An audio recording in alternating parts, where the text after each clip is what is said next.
오늘은 양난의 극복부터 볼까요? 450페이지부터 보면 되죠? 양난의 극복, 임진왜란. 지난 시간에 여기까지 끝내버렸어야 되는데 이 조금 남겨놓고 못 끝냈구나. 자, 양난의 극복 봅시다. 자, 양난의 극복은 양난. 자, 양난이라고 하는 건 외란과 호란을 얘기하는 거죠. 자, 외란은 외가 쳐들어온 난이에요. 그러니까 외는 일본이 되겠죠. 그래서 외란은 일본이 쳐들어온 전쟁을 말하는 거고, 그 다음에 호란은 호가 쳐들어온 거잖아요. 호는 오랑캐, 즉 청나라, 여진족 청나라를 얘기하는 거예요. 그래서 이제 청나라가 쳐들어온 후금과 청나라, 나중에 후금이 청나라로 바뀌는데, 호란은 정묘호란과 병자호란을 얘기하는 거죠. 그래서 외란과 호란 두 개가 조선시대에 굉장히 큰 전쟁이니까 이거를 양난, 전쟁이 두 개다라는 뜻이죠. 양난. 그래서 양난의 극복에서는 외란과 호란을 얘기하죠.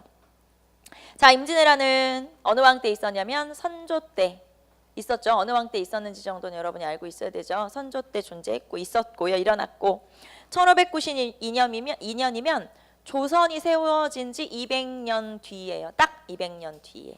1392년에 조선이 세워졌으니까. 그래서 1392년에 조선이 세워졌다. 그리고 1592년 딱 200년 뒤에 임진왜란이 일어난 거죠. 그래서 200년. 그러면 그 200년 동안에는, 그 전에는 사실 전쟁다운 큰 전쟁이 많지는 않았죠. 많아봤자, 그러니까 전쟁다운 전쟁이 별로 없었죠, 실제로. 그래서 뭐 굳이 찾자면 뭐 을묘외변 정도를 그래도 임진왜란 전에 좀 큰 전쟁, 소란이었다고 보는데, 그러면 전쟁다운 전쟁 없이 그냥 임진왜란이 일어났다는 얘기니까 그 사이에 우리나라가 그렇게 많은 전쟁이 없었기 때문에 당연히 전쟁에 대한 대비를 좀 소홀히 할 수밖에 없었고요. 자, 그래서 임진왜란 전 상황을 먼저 한번 살펴보고, 자, 그 다음에 임진왜란의 과정을 살펴볼 건데, 임진왜란은 7년 동안 있었던 전쟁이죠. 1592년부터 시작해서. 자, 그랬기 때문에 7년 동안 그 임진왜란 안에 굉장히 많은 전투들이 등장을 하겠죠. 그래서 임진왜란은 여러분이 뭘 정리를 좀 해두시면 되냐면 순서, 과정을 정리를 해두시면 돼요. 여러분 뒤로 한 장, 두 장 넘기시면 455페이지에 임진왜란의 과정이 나와 있죠. 임진왜란의 과정 나와 있어요. 그래서 시험에는 임진왜란의 과정이 나올 수 있다. 왜냐하면 임진왜란 7년 동안 사건이, 전투가 많이 일어났기 때문에. 알겠죠? 그래서 임진왜란의 과정을 알아주시고, 조금 이따가 중요한 것들은 체크를 할 텐데 왜 임진왜란의 과정을 따로 봐둬라라고 얘기하냐면, 지금 여러분 교재는 순서대로 정리가 되어 있는 게 아니에요. 의병은 의병대로, 수군은 수군대로, 육군은 육군대로 이렇게 정리가 되어 있기 때문에 여러분이 배운 순서대로 기억하면 그거는 사건 순서가 아니기 때문에. 무슨 말인지 알겠죠? 그래서 여러분 그 표에 나오는 임진왜란의 과정을 꼭 다시 확인해야 한다. 알겠죠? 그래서 임진왜란에서 시험에 나올 만한 건 첫 번째 과정. 물론 과정 안에는 뭐 수군, 이순신의 수군도 들어가고 의병도 들어가고 뭐 다 들어가겠죠. 그 다음에 두 번째 나올 만한 개념은 결과. 특히 대외 결과. 말하자면 이제 중국이나 그 일본은 어떻게 바뀌었냐, 전쟁 이후에. 그런 것들 정리를, 영향이죠. 그러니까 영향을 한번 살펴볼 거고요.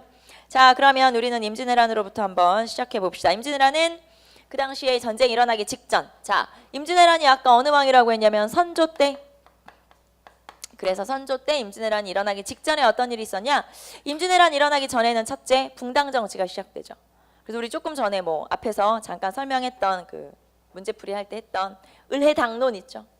그 사건이, 즉 붕당이 생긴 거, 그게 바로 이 선조 때 있었고요. 임진왜란 전에 있었죠. 그래서 임진왜란 전에. 자, 그러면 임진왜란 전에 동인과 서인으로 나눠졌는데, 동인과 서인 중에서는 누가 더 우세였었냐면 동인이 우세라고 얘기했었고요. 자, 그 다음에 군적이 문란해지게 된 거죠. 자, 국내 상황을 한번 살펴봅시다. 국내 상황은 첫 번째 붕당이 성립되었다. 국내 상황은 붕당이 성립됐고, 그 다음에 군적이 문란해졌죠. 자, 특히 세금 내는 제도가 전반적으로 다 문제가 생겼죠. 원래 나라가 세워진 지 한 100년, 150년 지나면 나라가 다 엉망이 된다고 했죠. 그래서 여러 제도들이 다 문제가 생기는데 그 중에서도 특히 군적, 즉 군대 가는 제도는 엉망진창이 됐죠. 자, 우리가 앞에서 세금 내는 제도 살펴볼 때 군대 가는 제도가 뭐가 문제냐? 사람들이 군역과 요역으로 나눠져 있었는데 요역을 안 하려고 한다고 했죠. 힘드니까 요역의 기피 현상이 나타나고 그러다 보니까 군인들을 데려다가 요역을 시켰어요. 군역의 요역화 현상이 나타나고 그러니까 이번에는 사람들이 군대를 안 가려고 해서 대립제나 반군수포제 같은 그런 현상이 나타난다. 그래서 나라에서는 아예 그럼 군대를 오지 말고 돈을 내면 세금을 내면 군대를 빼줄게. 그런 제도가 군적수포제라고 해요. 그래서 군적수포제라고 하는 게 중종 때 실시가 됐었죠. 자, 군적수포제라는 건 수포, 세금을 내면 군적에서 빼줄게 그런 거예요. 그래서 1년에 군포를 얼마 내냐? 1년에 장정 한 명당 군포를 2필씩만 내면 군대를 갈 필요가 없다. 자, 그러면 군포를 냈으면 백성들이 나라에서는 그 군포를 걷어서 뭘 해야 됐을까요? 직업군인을 길렀어야 하죠. 왜냐면 장정들이 군대를 안 오니까 그 대신에 나라에서는 필요한 군대를 길렀어야 되죠. 그래서 직업군대를 길렀어야 하죠. 그런데 나라에서는 어떻게 했냐면 세금은 받았어요. 그리고 그 돈으로 군대를 기른 게 아니고 그 돈으로 그냥 행정에다 써버린 거예요. 그러니까 나라를 다스리는데 그냥 그 돈을 써버리고 군대를 기르지 않았죠. 그러니까 군적이 문란해질 수밖에 없겠죠. 쉽게 말하면 군인은 없는데 자 직업군인도 없고 그 다음에 돈도 다 써버려서 없고 그렇게 된 거예요. 그래서 결국에는 이제 군대가 없고 그러니까 제대로 된 전투를 벌일 수가 없었고 그래서 엉망이었고 전쟁이 났을 때 그런 상황이죠. 자 거기 보시면은 정치적 혼란에다가 그 다음에 국방력 약화에다가 그 다음에 잦은 외변의 발생. 자 일본에서 잦은 소란을 일으켰다. 그게 삼포 외란, 을묘 외변 이런 사건들이 일어났고요. 자 그래서 정부에서는 비변사를 설치했었다라고 하는 거. 자 그리고 중간에 일본의 정세를 살펴보기 위해서 서인 정사와 동인 부사가 둘이 같이 가죠. 쉽게 말하면 동인 한 명, 서인 한 명을 일본에 보냈다 이 말이에요. 일본이 과연 지금 일본이 좀 불안한데 애들이 좀 뭔가 좀 징후가 보이는데 쟤네들이 쳐들어올 것 같니 아니니 이걸 이제 알아보러 보냈어요. 그래서 거기 보시면 서인 한 명, 동인 한 명 이렇게 보냈죠. 서인을 정사로, 동인을 부사로 이렇게 임명을 했죠. 쉽게 말하면 대장, 부대장으로 해서 보냈단 말이에요. 이제 사절단을 보낸 거죠. 자, 그런데 동인과 서인의 의견이 달랐던 거죠. 동인은 뭐라고 했냐면 절대 전쟁이 일어날 것 같지 않더라. 그런데 서인은 대비를 해야 된다. 이렇게 주장을 했는데 아까 동인과 서인 중에서 누가 우세하다고 했냐면 동인이. 그러면 전쟁 준비를 하지 말자는 의견을 들었다는 얘기죠. 그래서 결국에는 대비 없이 그냥 전쟁이 나버렸다. 이런 얘기예요. 그래서 이런 여러 가지 일들 때문에 결국에는 임진왜란이 일어나게 됐다. 자, 그래서 외변들이 일어났다라는 거, 잦은 소란이 일어났다. 자, 그러면 국외적인 상황에서는 어떤 상황인지 볼게요. 특히 일본이죠, 뭐. 일본에서는 전국 시대를 통일했어요. 자, 일본이 전국 시대라고 하는 무사들이 싸우는 시대가 있었어요. 그래서 이때 통일을 하게 되는데 이걸 통일한 세력이 누구냐면 도요토미 히데요시예요. 그래서 도요토미 히데요시가 이거를 통일을 하게 되죠. 자, 도요토미 히데요시가 통일을 했는데 도요토미 히데요시가 그 당시에 가장 센 사람이 아니었어요. 말하자면 이 사람은 세력이 커서 이긴 게 아니고 지략가였었죠. 그래서 어쨌든 승리를 거두게 되고 이 도요토미 히데요시는 본인이 통일을 했지만 여전히 내 반대파들은 많이 남아있는 상황. 그래서 반대파를 제거하기 위해서 대륙 침략을 감행하게 되죠. 그러니까 반대파들을 밖으로 빼내고 그 사람들한테 전쟁을 일으키라고 한 거죠. 그래서 국내 안정을 좀 꾀할 수 있는. 그러니까 도요토미 히데요시 입장에서는 이 임진왜란이라는 전쟁이 이겨도 좋고 져도 좋은 거죠. 이기면 대륙으로 이제 침략을 해서 말하자면 대륙의 땅을 차지할 수 있고 지면 어쨌든 반대파들은 죽을 거니까 그래서 어쨌든 도요토미 히데요시가 이런 정세를 가지고 있었기 때문에 전쟁을 일으키게 된 거죠. 자, 그래서 처음에 일본이 뭐라 그랬냐면 우리한테 정명가도를 제시하게 돼요. 정명가도 명나라를 정벌하러 갈 테니 길을 빌려달라 이렇게 요구를 하게 되고요. 자, 결국에는 정명가도를 제시하면서 전쟁을 일으키게 되죠. 자, 정명가도를 제시했을 때 조선은 그것에 대해서 거절하죠. 당연히 우리는 명나라와 잘 지내는 사이니까 당연히. 그래서 자 정명가도를 조선이 거절하자 쳐들어오게 되죠. 자, 전쟁이 난 건 1592년 4월 14일이었어요. 그래서 그때 20만 대군을 끌고 쳐들어오게 되죠. 그게 이제 임진왜란의 발발이 되겠죠. 자, 임진왜란이 발발한 거는 1592년 4월 14일. 그래서 20만 대군을 끌고 쳐들어왔는데, 자, 처음에 쳐들어온 곳은 당연히 어디겠어요? 당연히 부산이나 동래 쪽으로 쳐들어왔겠죠. 그래서 부산과 동래 쪽으로 침입을 하게 되죠. 자, 하지만 여기에서 우리가 여지없이 깨지게 돼요. 거기 보시면 부산진 첨사 정발, 그 다음에 동래부사 송상현 등이 분전했으나 끝내 함락되고 말았다. 자, 그리고 이제 상륙한 일본은 세 갈래 길로 나누어서 조선을 침략을 하게 되죠.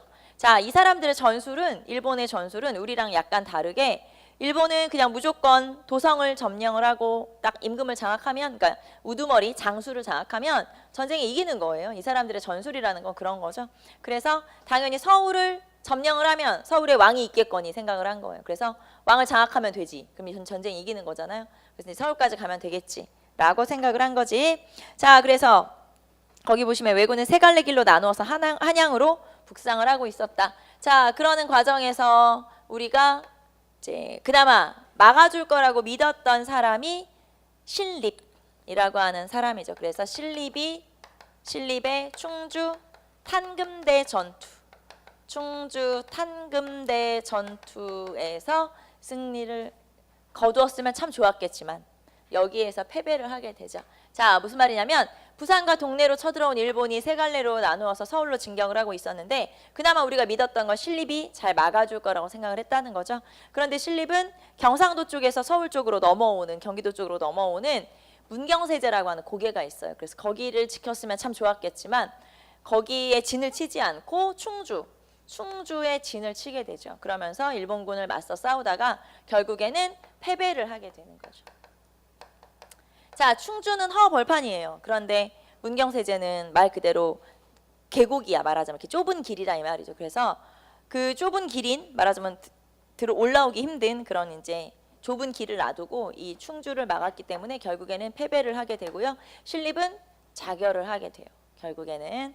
자, 그래서 충주 탄근대 전투에서 배수의 진을 치고 싸웠다. 배수의 진이라는 게 이런 거예요. 뒤에는 물이 있고 앞에는 외적과 대치를 하는 거야. 그러니까 목숨 걸고 싸우지 않으면 어쨌든 죽는 거지. 물에 빠져 죽든 아니면 외적한테 죽든. 그래서 신립이 왜 이런 배수의 진을 쳤는지 잘 모르겠다. 이런 사람들도 있고 그 당시에 군대가 잘 정비된 사람들이 아니기 때문에 배수의 진 아니면은 이길 수가 없었을 거다. 이렇게 제시하는 사람도 있고요. 어쨌든 이 신립이 충주 탄근대 전투에서 패배를 하면서 이제 올라오게 되죠. 왜군이. 자, 신립이 졌다는 소식을 듣고 선조는 이제 서울로 올라오겠구나라고 생각을 했겠죠. 그래서 피난을 가게 돼요. 그래서 선조의 의주 피난이 있었죠. 선조가 의주로 피난을 하게 되죠. 자, 그래서 이 부산, 그다음에 신립, 선조 전부 다 이제 육군이죠. 말하자면 자, 육군이 이렇게 싸움을 하고 있는 동안에 자, 그러면 그 사이에 그나마 우리가 기대를 걸을 수 있었던 건 수군이죠. 그래서 수군이 잘 막아줬다라고 하는 거. 수군은 뭐 제가 설명 안 해도 여러분 이순신이겠구나라고 떠올리겠죠.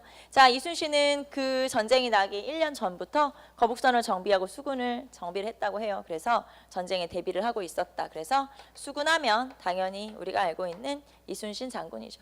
자, 그러면 이제 이순신을 봅시다. 이순신은 일본의 수륙병진 작전에 맞서 싸우게 되는데 수륙병진 작전이라는 건 뭐냐면 일본이 처음에 전술로 이제 생각했던 게 말하자면은 수군과 육군이 동시에 진격해서 둘 다 이겨서 특히 수군 같은 경우는 자, 남해안을 따라서 서해안으로 올라가는 거예요. 그래서 서해안의 곡창지대를 차지하는 거죠.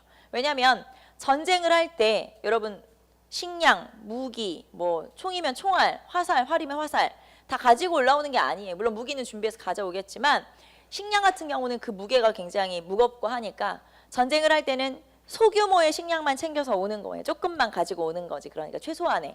왜냐하면 차라리 그 지역을 점령해서 거기서 뺏어먹는 게 훨씬 더 이득이기 때문에 그래서 일본이 차지해야 될 지역은 곡창지대인 거죠. 남도 쪽에 말하자면 전라도의 곡창지대고 그렇기 때문에 수군이 자, 남해안으로 해가지고 서해안으로 올라가서 서해안의 곡창지대를 차지하려는 전술을 쓰게 돼요. 그래서 육군은 내륙으로 진출하지만 수군은 해안을 장악을 하는 거죠. 그래서 육군과 수군이 동시에 진격했다라고 해서 수륙병진 작전이라고 그래요. 자, 그런데 그 수륙병진 작전을 좌절시킨 게 바로 이순신이다 그 말이죠. 자, 그래서 수군의 승리 봅시다. 이순신의 활약. 자, 이순신의 활약에서 우리는 동그라미 2번 수군의 승전 볼까요?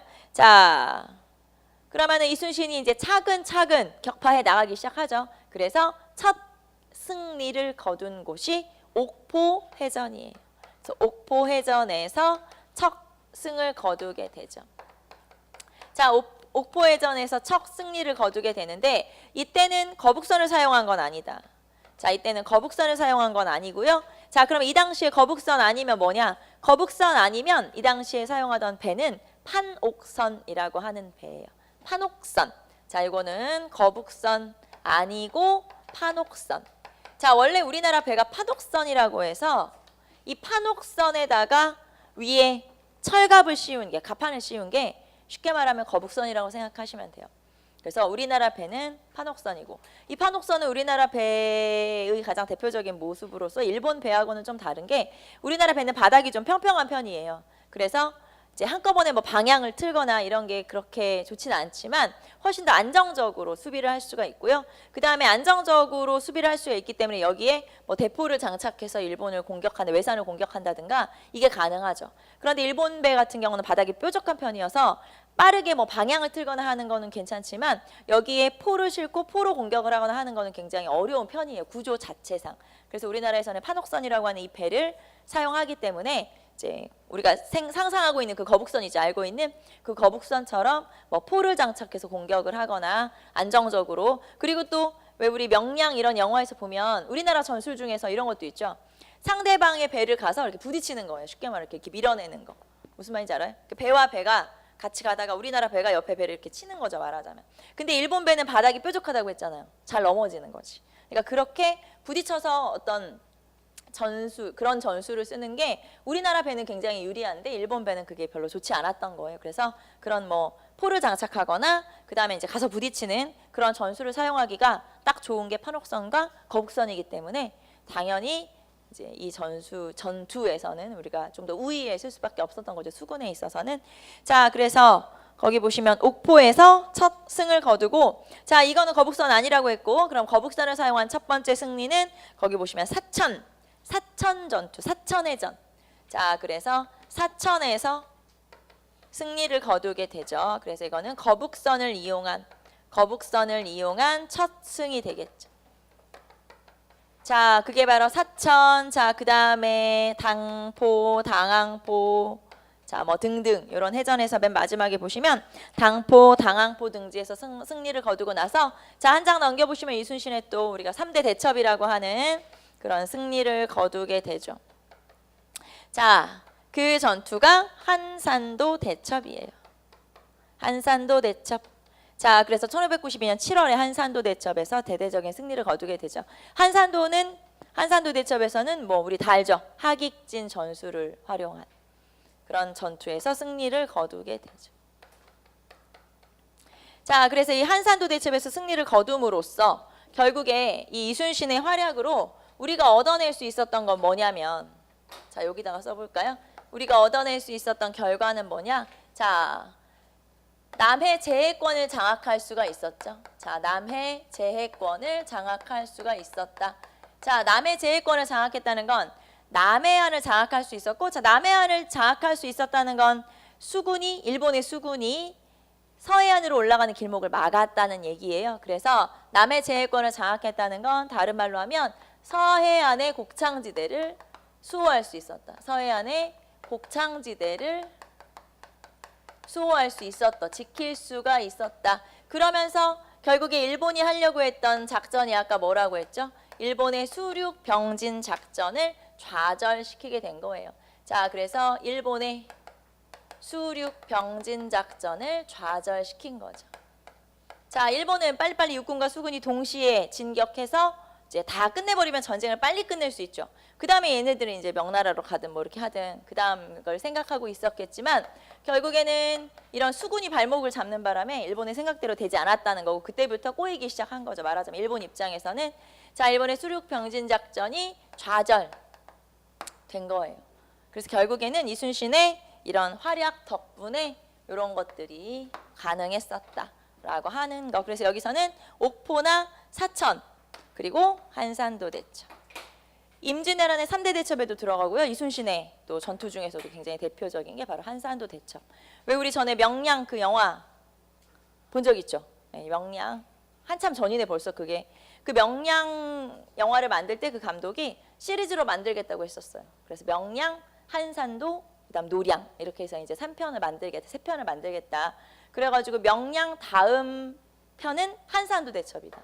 지금 어디서 찍고 있을지도 모르고 이미 완성되고 개봉을 기다리고 있을지도 모르겠는데 아무튼 잘 모르겠지만 어쨌든 그 다음 편이 한산도 대첩이다. 그런 얘기를 했었죠.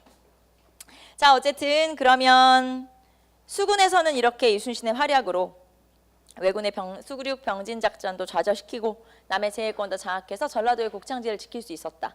자 실제로 임진왜란 중에 가장 왜군의 피해가 적었던 지역이 전라도 지역이에요. 다 이순신 덕분이죠 뭐. 자 그리고 그럼 이제 이렇게 수군에서만 승리를 거둔 게 아니고 그 다음에 등장하는 게 이제 의병. 물론 이거 순서대로 아닌 거 알죠? 제가 아까부터 순서대로 아니니까 순서는 따로 봐야 된다라고 하는 게 어쨌든 우리는 지금 분야별로 배우는 거니까 자 그 다음에 등장하는 건 의병이에요. 의병은 말 그대로 의를 위해서 들고 일어나는 그런 병사들을 의병이라고 하고요. 의병 같은 경우는 주로 양반 유생들이 의병장이 되는 경우가 많고 그 다음에 이제 전현직 관리들이나 뭐 이런 사람들이 의병장이 되고 그리고 농민들이 병사로 참여해서 자 그리고 특히 의병이 크게 활약을 할 수 있었던 건 의병은 자기 지역이잖아요. 자기 지역. 내 영역이잖아 말하자면 내 나와바리인 거지 말하자면은 그러니까 이 지역에 대해서 잘 아는 사람 나잖아요. 그래서 이 지역의 향토지리에 알맞은 전술을 활용할 수 있었기 때문에 의병이 승리를 거둘 수 있었고요. 자 그러면은 우리는 의병장만 한번 체크해 볼게요. 자 의병장 중에서 가장 먼저 들고 일어난 의병장은 곽재우예요. 그래서 경북 의령에서 의병장이 자 그래서 곽재우가 최초의 의병이고 곽재우가 최초의 의병이고 의령 경상도 의령 지방에서 일어난 사람이 바로 곽재우죠. 이 사람은 다른 말로 홍의 장군이라고 불렀어요. 하얀 빨간 옷을 입고 다니면서 그렇게 전술에 이제 전쟁에 이겨서 왜적들이 빨간 옷만 보면 도망갔다. 그래서 홍의 장군이라고 하고요. 곽재우, 그다음에 나머지 그냥 쭉 써볼게요. 조헌, 고경명, 김천일, 정문부, 그다음에 유정, 휴정. 자 유정이나 휴정은 승려들이에요. 서산대사, 사명대사 뭐 이렇게 이런 사람들이어서 이 사람들은 승려잖아요. 말하자면 자 이렇게 승려가 나라를 위해서 병사가 됐다라고 하는 것 때문에 이 불교에 대한 인식 자체가 17세기에 좋아지는 계기가 되는 게 바로 임진왜란 때 승병이 활약했기 때문이죠.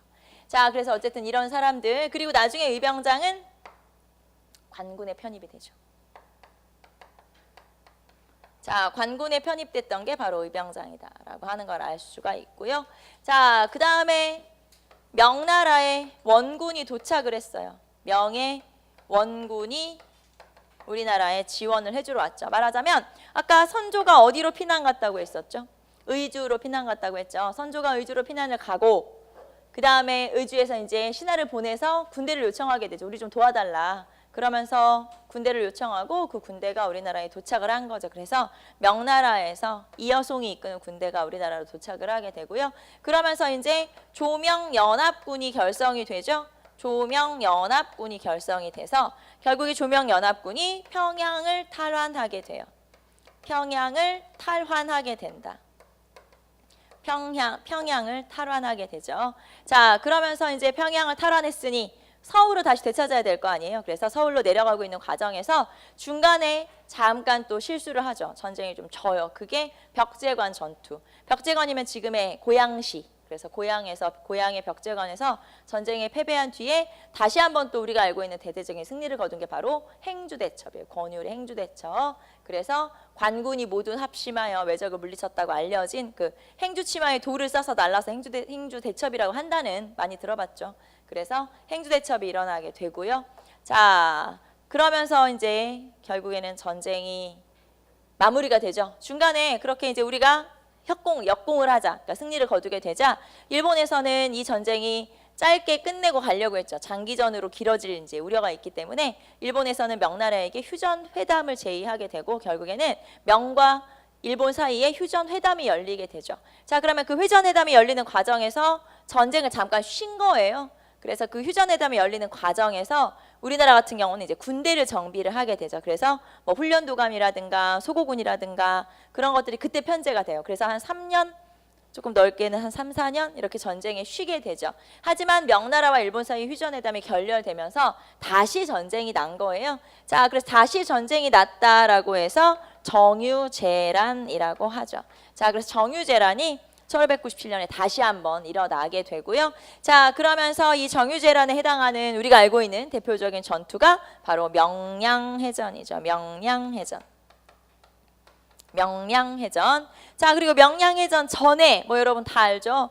중간에 일본의 어떤 계략에 빠져서 이순신이 모함을 받게 되고 이순신이 이제 쫓겨나게 되죠. 말하자면 삼군 수군 통제사였었는데 쫓겨나게 되죠. 그리고 그 자리를 원군이 차지했다가 이 원군이 큰 소리 뻥뻥 치고 칠천량 해전에 참여했다가 결국에는 다 전쟁에 지게 돼요. 그래서 그때 남아있던 거북선을 전부 다 뭐라고 해야 돼? 써버렸다고 해야 돼? 뭐라고 표현해야 돼? 다 이제 이 피해를 보게 되죠. 그래서 거북선 없이 외적을 물리친 전투가 바로 명량해전이에요. 명량해전 때는 거북선은 하나도 남아있지 않은 건 물론이고요. 남아있는 배가 12척밖에 없었어요. 그래서 그 12척을 가지고 일본의 300여 척의 배를 무찔렀다라고 해서 알려진 게 바로 명량이고, 자, 그 다음에 그렇게 전쟁이 이제 거의 마무리되어 가는 과정이죠. 그때 일본에서도 정권이 바뀌어요.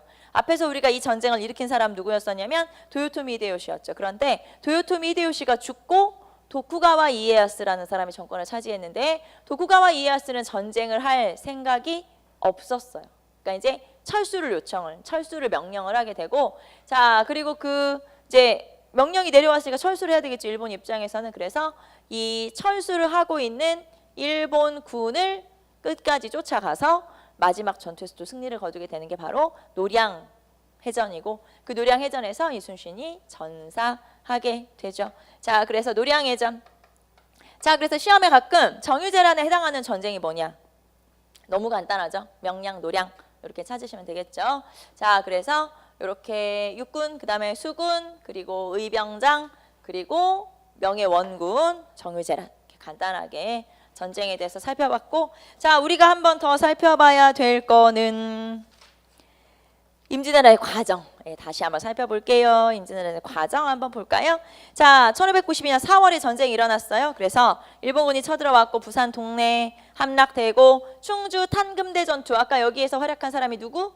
신립. 그쵸? 이 사람 이름도 한번 체크해 보시고, 신립이 싸웠으나 패배. 그쵸? 충주 탄금대 전투에서는 패배를 하게 된다. 자, 그리고 충주 탄금대 전투가 패배를 했다는 건 이제 올라오고 있다는 얘기잖아요, 지금. 그러니까 선조는 피난을 갔죠. 선조는 의주로 피난. 자, 그리고 서울이 함락되고, 자, 그 과정에서 1592년 5월에 옥포, 아까 말했던 옥포 첫 승, 옥포에서 승리를 거두게 되고 사천 전투까지, 사천이 거북선을 이용한 첫 번째 승리가 바로 사천해전이죠. 자, 그러면서 평양까지 쭉 올라가죠. 그래서 평양, 그리고 평안도, 함경도, 그래서 이때쯤 되면 전 국토를 다 일본이 차지하게 된 거예요. 그래서 거기 보시면 평양 함락. 자, 그러는 과정에서 한산도 대첩이 또 발생을 하게 되면서 우리가 승리를 거두게 되죠. 자, 한산도 대첩 체크 한번 해보시고, 자, 그리고 1차 진주대첩. 자, 진주대첩은 1차 진주대첩이 있고요. 2차 진주대첩이 있는데 2차 진주대첩은 진주혈전이라고 불러요. 그래서 가끔 헷갈리잖아요. 1차, 2차 나와 있으니까. 그래서 여러분한테 시험에 물어보는데 1차는 누구냐? 김시민. 자, 이 김시민이 1차 진주대첩에서 싸웠죠? 승리를 했어요. 그래서 1차 진주대첩에서 승리를 했지만 김시민은 전사를 하게 돼요. 그래서 1차 진주대첩에서는 김시민은 전사, 하지만 전쟁은 승리, 전투는 승리. 자, 그게 1차 진주대첩이고, 자, 그 다음에 이여송이 이끄는 명예 원군이 왔고요. 아까 평양 탈환 기억나죠? 평양 수복 거기에다가 써볼까요? 유성룡. 평양을 탈환한 건 조명연합군이잖아요. 그 조명연합군에서 활약한 사람은 유성룡이라는 사람이죠. 자, 그리고 나서 아까 서울로 내려가고 있는 중간에 벽제관 전투에서는 패배했지만 행주대첩은 그 뒤로 승리를 거두게 되죠. 행주대첩, 권율의 행주대첩. 자, 그리고 명과 일본의 화친 논의가 시작됐다. 자, 그 과정에서 2차 진주대첩이 한 번 더 일어나죠. 2차 진주대첩을 아까 진주혈전이라고 했고요. 여기에서 싸웠던 장군이 김천일이라고 하는 사람이고, 하지만 이 전쟁은 패배를 하게 되죠. 그러니까 1차 진주대첩에서는 김시민은 전사했고 승리했지만 여기에서는 사망을 하기도 하고, 그리고 이제 어쨌든 전쟁에서 또 졌다는 얘기고요. 자, 그때 뭐라고 해야 돼? 축하 파티라고 해야 돼? 축하연에서 외장을 끌어안고 강에 진주 남강에 몸을 던진 게 바로 논계. 우리가 많이 들어본 논계가 이제 여기서 나오는 거예요. 2차 진주대첩에서. 자, 그리고 일본군은 퇴각을 하게 되고요. 휴전회담 하고 있으니까. 그리고 부산에만 잔존을 하게 되죠. 자, 그리고 이제 전쟁을 지금 휴전회담을 하고 있으니까 전쟁을 쉬고 있는 중. 자, 그때 우리는 전열을 정비해서 이제 군대를 새로 정비를 해서 새로 군대를 만들고 했죠. 자, 그래서 이 중에서는 여러분이 훈련도감 설치 한번 체크해 보시고. 자, 하지만 잘 안 됐죠. 그래서 이 휴전회담이 다시 결렬되면서 정유재란이 일어나게 되고요. 자, 정유재란이 일어났을 때 지금 우리 수군통제사 말하자면 수군통제사는 이순신이 중간에 모함을 받아서 쫓겨나고 원균이었죠. 자, 원균은 큰 소리 뻥뻥 치고 자기가 가면 이길 수 있다.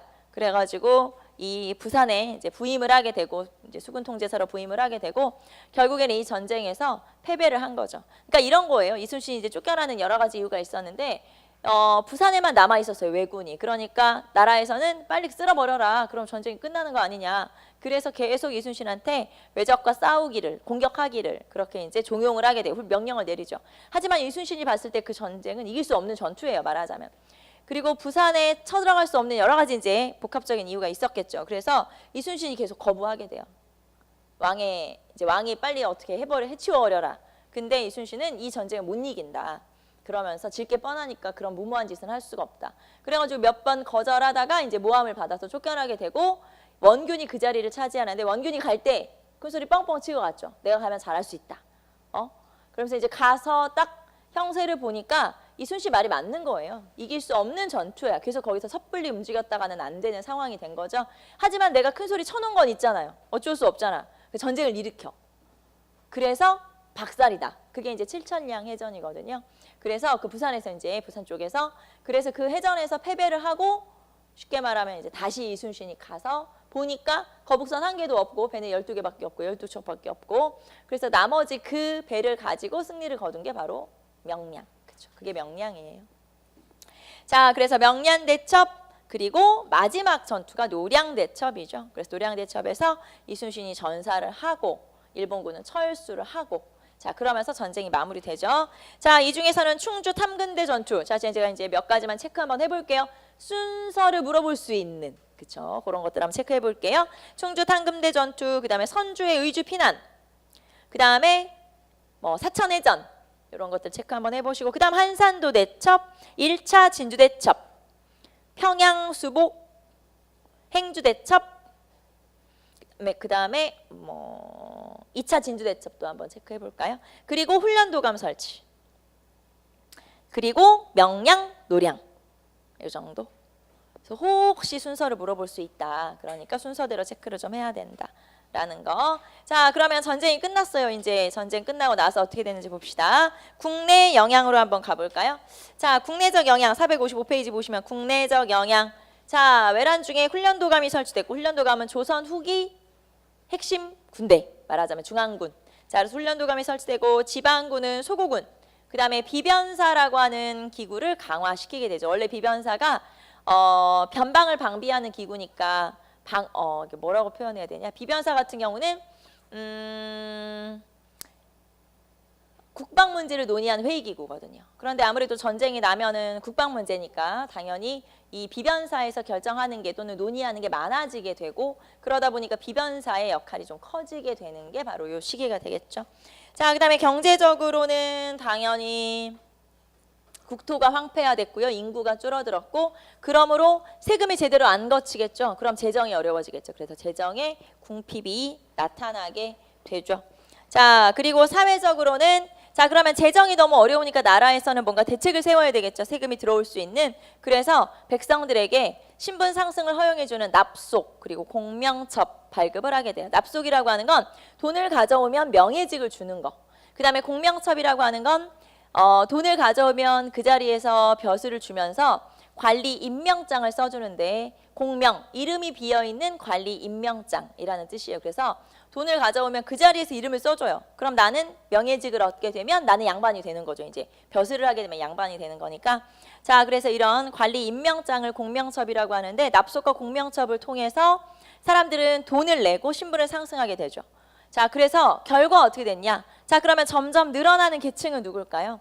양반이 늘어나겠지. 그래서 양반은 증가, 그 다음에 상민과 노비는 감소하는 결과를 가져오게 되죠.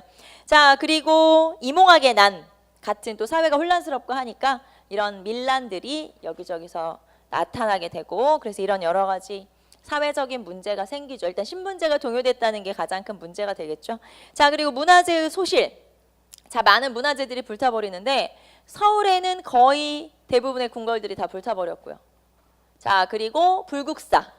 그 다음에 조선왕조 실록을 보관하는 창고, 사고라고 하거든요. 그래서 사고가 거의 다 불타버리는데 이때 전주 사고만 남게 돼요. 그러니까 조선왕조 실록이 다 불탔는데 사고가 불타면서 다 불타버렸는데 전주 사고가 불타기 전에 선비들이 이 사고에 있는 실록을 가지고 전주 지역에 있는 선비들이 피난을 갔어요. 그래서 다행히도 그때 조선왕조 실록이 없어지지 않았던 거죠. 소실되지 않았던 거죠. 그래서 자, 사고는 모두 다 불탔지만 어디 것만 살아남았냐? 전주 사고본만 살아남아서 지금까지 실록이 남아있는 거고요. 자, 그 다음에 명나라에서 군대가 왔잖아요. 명나라 군대가 오니까 명나라 사람들이 자신들이 믿던 종교도 가지고 들어온 거겠죠. 그래서 관우 숭배 사상. 관우는 우리가 알고 있는 그 유비 관우 장비할 때 그 관우고요. 약간은 무신처럼 이렇게 전쟁의 신 비슷하게 이렇게 이제 그 명나라 사람들이 숭배하고 있었던 그런 사상이 당연히 우리나라에도 들어오고 이 관우의 사당을 지어서 거기서 이제 숭배를 했는데 그게 동묘예요, 동묘. 그래서 그 동묘라고 하는 게 임진왜란 즈음에 서울에 만들어지게 되죠. 그게 바로 동묘. 자, 그리고 여러 문물이 전래되죠. 자, 전쟁 났을 때 우리나라의 주 무기는 활. 자, 그 다음에 일본의 주 무기는 그 당시에 전 세계 최신식 무기인 포르투갈에서 가져온 조총이었어요. 그래서 전쟁이 이제 그런 양상으로 당연히 조총과 활이 싸운다고 생각해 보세요. 당연히 뭐 이제 일장일단이 있겠지만 밀리죠, 우리가. 그리고 임진왜란 7년이니까 그 과정에서 우리나라에도 조총이 도입이 돼요. 그래서 조총, 그 다음에 많은 물자들이 또 우리나라에 새로운 문물들이 들어오게 되는데 대표적인 게 주로 이제 어떤 작물 이런 것 중에서는 토마토, 그 다음에 담배 이런 것들이 이제 들어오죠. 고추 이런 것들이 우리나라에 들어오게 되죠. 자, 그 다음에 국외 영향으로 가볼까요? 자, 일본에서는 우리 맨 처음에 전쟁을 일으킨 사람이 누구였냐면 도요토미 히데요시가 전쟁을 일으켰다고 했는데 말년에 전쟁이 끝날 무렵에 도요토미 히데요시가 죽고 나서 도쿠가와 이에야스가 정권을 차지하게 되고 이 사람이 이제 정권을 차지하면서 에도에다가 막부를 구성을 하게 돼요. 그게 바로 에도 막부. 에도는 지금의 도쿄예요, 도쿄. 그래서 에도 막부가 생기게 되는 게 도쿠가와 이에야스가 정권을 차지하고 나서 이제 바뀌고 나서 정권이 바뀌었죠. 그러니까 자, 그래서 에도 막부가 생기게 되고요. 자, 그리고 문화가 발전했다. 자, 일본이 퇴각하는 과정에서 우리나라에서 이제 일본으로 퇴각하는 과정에서 우리나라에서 많은 도공은 도자기를 굽는 사람들이고 그다음에 많은 성리학자들을 잡아가게 돼요. 포로로 끌고 가게 되죠. 자, 그래서 일본은 전쟁을 했더니 성리학이 발전하게 되고 전쟁을 했더니 도자기가 발전하게 되고 그래서 우리나라에서는 이거를 일본이 임진년에 쳐들어왔다 해서 임진왜란이라고 부르지만 일본에서는 이 전투를 도자기 전쟁이라고 불러요. 실제로 일본의 문화 수준이 한 단계 좀 업그레이드되는 그런 전쟁이 바로 임진왜란이었었죠. 자, 그래서 이 중에서는 지금도 도자기를 굽고 있는 집안들이 남아있을 정도로, 그러니까 임진왜란 때 끌려가서 거기 정착해서 도자기를 굽기 시작했는데 그 사람들의 후손 계속 내려온 거예요. 그래서 지금까지도 도자기를 굽는 집안이 남아있을 정도로 굉장히 이 도자기가 발전했던 시기가 바로 이때. 자, 그 다음에 그러면 이제 일본은 도자기 발전, 성리학 발전, 그 다음에 정권 교체 이런 게 일어났으면, 자, 중국으로 가봅시다. 중국에서는 명나라가 우리에게 원군을 보냈죠. 그러면서 명나라는 힘이 쫙 빠져버리게 돼요. 그래서 명나라는 약해지게 되고, 자, 그 대신에 명나라와 대치하고 있던 여진족이 쫙 성장을 하게 돼요. 그래서 그 여진족이 나라를 세우죠. 그 나라가 후금. 원래 여진족이 예전 우리나라 고려시대였을 때 금나라였었거든요. 그래서 제 금이 다시 생겼다라는 의미에서 후금이라고 하는 나라를 세우게 되고 명과 대치를 하게 되는데, 명과 대치한 것뿐만 아니라 두 나라 사이에 전쟁이 벌어지게 되죠. 그래서 명과 후금은 또 전쟁을 하게 되고요. 자, 그래서 이런 임진왜란 쭉 한번 체크해 보시고, 임진왜란에서 여러분이 공부해야 될 포인트는 아까 첫 번째 순서, 과정, 두 번째 영향, 전쟁의 영향 체크 한번 해보시면 되고요. 자, 그 다음에 넘겨보시면 광해군의 중립외교로 가보도록 합시다. 자, 광해군의 중립외교 볼까요? 자, 그러면은 이 뒤로 이제 정권을 차지한 사람이 광해군이죠. 광해군의 중립외교. 자, 광해군 봅시다. 자, 광해군은 우리가 앞에서 동인과 서인의 분당, 말하자면 붕당 성립, 거기에서 동인이 나중에 남인과 북인으로 나눠지는데, 그 동인이 남인과 북인으로 나눠지는 계기가 되는 사건이 첫 번째 정여립의 모반 사건, 기축 옥사라고 하는 정여립의 모반 사건, 두 번째는 세자 건저의 문제, 세자를 누구로 책봉할 것인가를 건의하는 문제를 세자 건저의 문제라고 하고, 그 세자 건저의 문제로 인한 서인을 어떻게 처벌할 것인가를 가지고 남인과 북인으로 나눠지거든요. 자, 그런데 거기서 세자를 누구로 책봉할 것인가에 대한 문제가 곧 광해군하고 또 연결이 되는 문제죠. 결국에는 세자를 누구로 정할 것인가를 결정을 못했다가 임진왜란이 일어나서 세자가 필요하게 되자 그때 이제 만만한 광해군, 만만하지만 좀 똘똘한 그런 광해군을 세자로 앉히게 되고, 그 당시에 세자였던 광해군이 10대 후반이라고 얘기했죠. 그래서 광해군이 그 7년간의 임진왜란을 잘 수행을 하게 되지만 나중에 이제 전쟁이 끝나고 나서 선조로부터 인정을 못 받게 돼서 결국에는 좀 힘든 시간을 보내고 있는 과정이었다. 뭐 그런 얘기 했었죠. 하지만 결국 선조가 죽고 나서 광해군이 왕이 되는데, 이 광해군한테는 배다른 형제가 있었고, 기억나요 여러분? 배다른 형제가 있었고, 그 배다른 형제를 나중에 죽이죠. 영창대군을 죽이고 새엄마를 쫓아내고, 그걸 우리가 살제 폐모, 폐모 살제.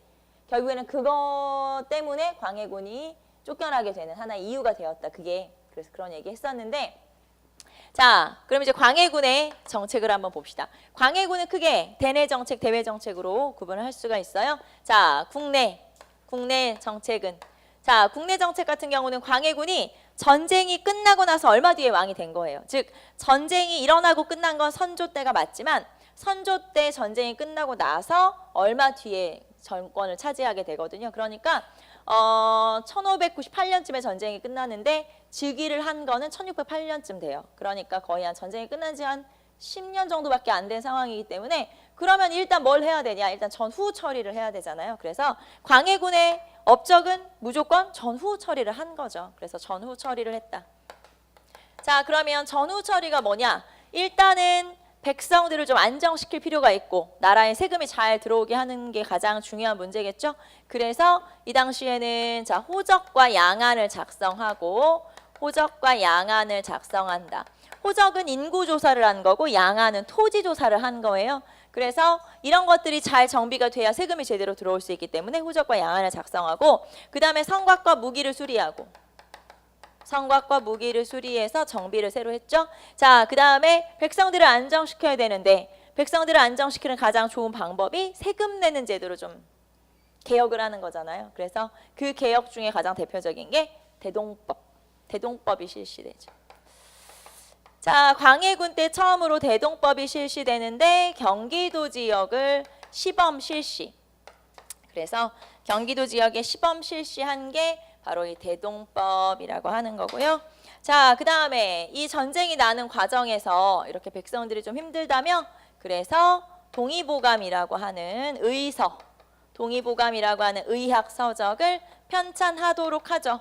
자, 물론 편찬은 누가 했어요? 당연히 허준이 했지, 허준이. 그래서 허준이 동의보감을 편찬하게 되고, 이 동의보감이라고 하는 의서가 좀 특별하고 좋은 이유가, 중요한 이유가 뭐냐면 그전에는 막 귀한 약재를 가지고 병을 낫게 하는 게 대부분이었지만 이 동의보감 같은 경우는 정말 우리가 일상에서 쉽게 구할 수 있는 그런 약재를 더군다나 막 섞지 않아도 효능 한 가지만 있어도 그 약재를 가지고 병을 고칠 수 있는 그런 처방전을 모아놓은 거라고 생각하시면 돼요. 그래서 우리나라에서 주변에서 우리나라 약재를 가지고 주변에서 쉽게 구할 수 있는 약재를 뭐 막 여러 가지 제조를 하는 게 아니고 그냥 그 하나의 효능으로 그렇게 병을 나을 수 있기 때문에 굉장히 중요한 의서여서 세계 기록문화유산으로 지정이 된 게 바로 이 동의보감이라고 하는 거죠.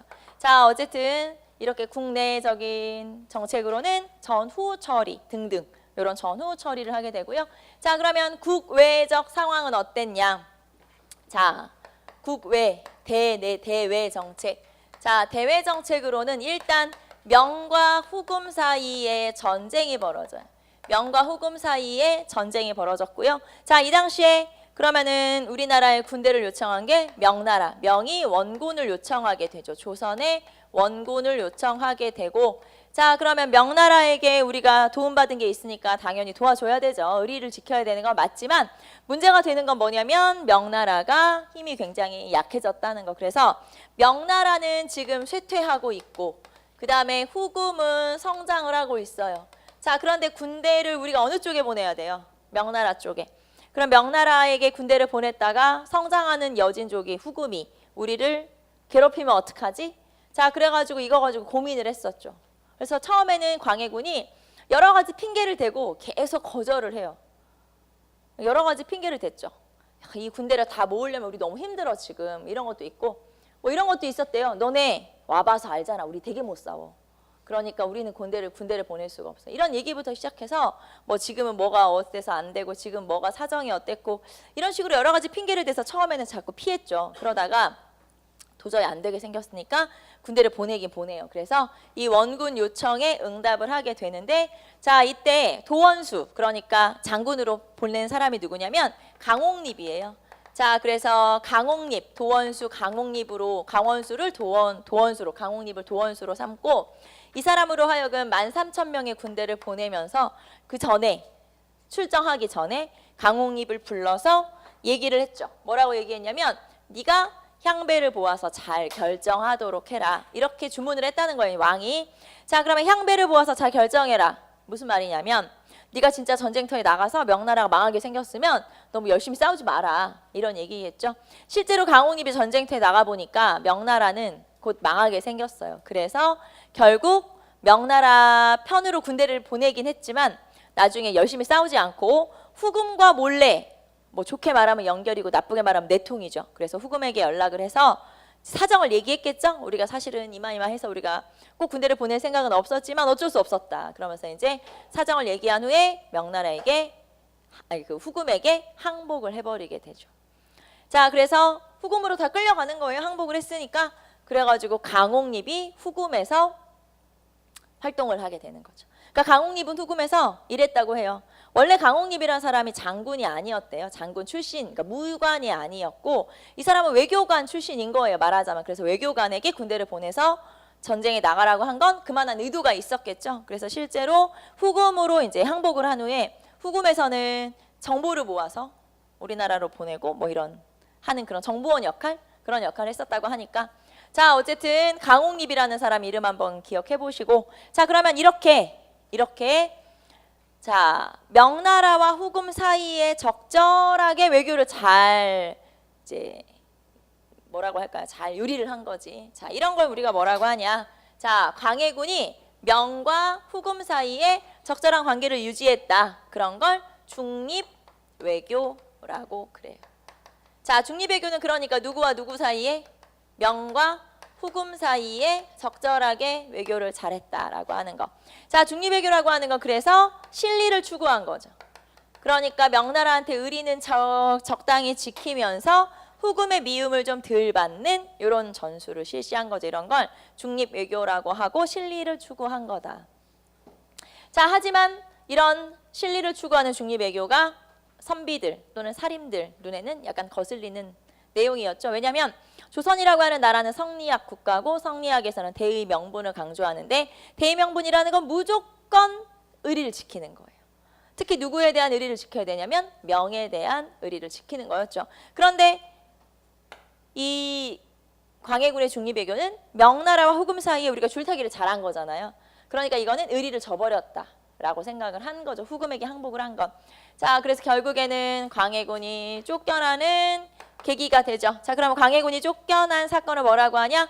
인조반정이라고 그래요. 자, 그러면 인조반정이 일어나게 된 두 가지 원인이 뭐냐라고 물어보면 광해군의 중립외교. 자, 그래서 광해군의 중립외교와 자, 광해군이 명과 후금 사이에 적절하게 외교를 했지만 이게 다른 측면에서 보면 명나라에 대한 의리를 저버리는 게 돼버렸기 때문에 그래서 중립외교. 자, 그리고 두 번째는 도덕적, 유교적 약점 때문이에요. 자, 그 유교적, 도덕적 약점이라고 하는 게 살제, 형제를 죽이고 여기서 형제는 알죠, 여러분? 영창대군.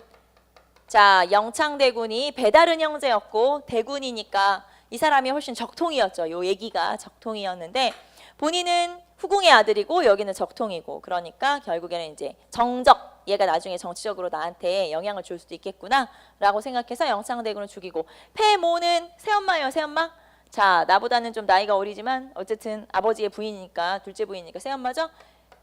자, 그래서 임목대비 중전 김씨거든요. 임목대비. 자, 그래서 이 임목대비를 쫓아내고 동생을 죽이고 자, 그래서 이런 살제패모가 원인이 돼서 결국에는 인조반정을 일으키게 되죠. 자, 그러면 인조반정을 주도한 사람이 누구냐? 붕당으로 따지면 서인이에요. 그래서 서인 주도.